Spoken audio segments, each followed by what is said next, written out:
After World War II, from 1941 to 1948, in a span of 8 years, 259 terrorist attacks were conducted by Jewish terrorists, by many organizations, Ignun, Stern Gang, Haganah, and we know of the famous bombing of King David Hotel, which took place on the 22nd of July 1946.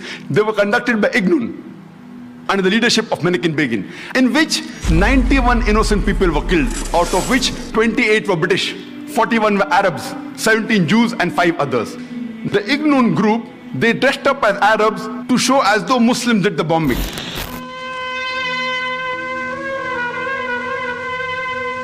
The King David Hotel itself. It was in the wing on the right of the picture that the terrorists placed their explosive.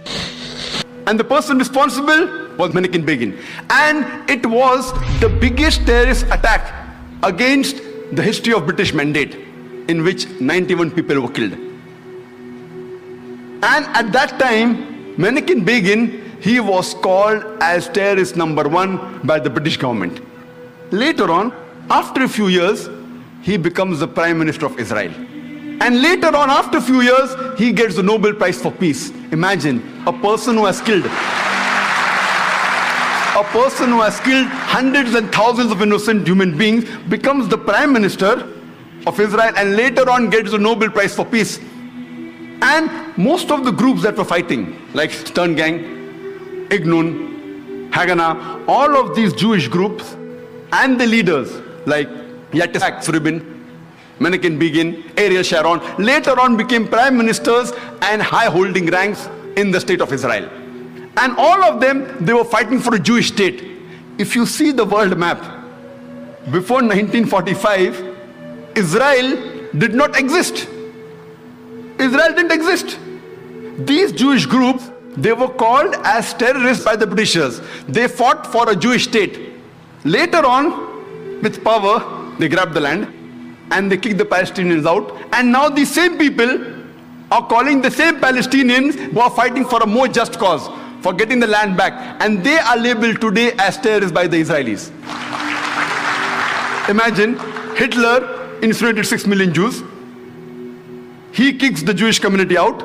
Why should they come to Palestine? The Palestinians, they welcome the cousins with open hands. If they should take a land, they should go back to Germany. They should go back to Europe. Imagine the Palestinians, they welcome the cousins. Imagine, suppose a visitor comes to your house. Being a stranger, you welcome him in your house. After a few days, he kicks you out of the house. And when you cry at the doorstep, I want my house back, people call you a terrorist. This is exactly what has happened today. The Palestinians, they are called as terrorists for what? They only want their land back.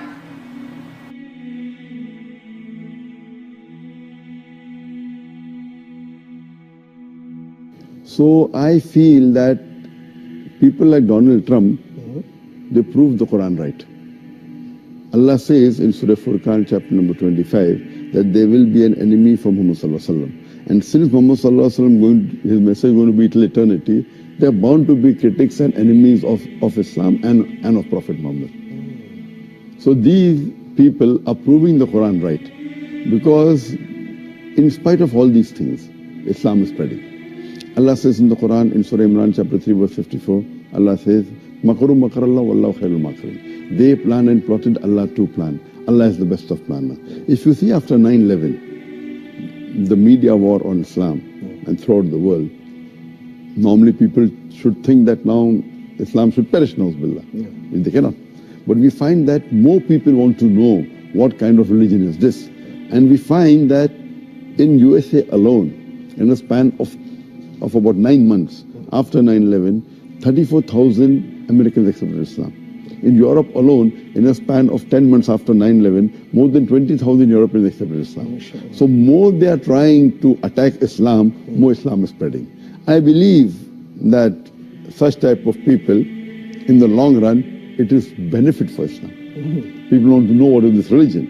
And whenever people attack Islam, and you find that in the long run, it benefits Islam.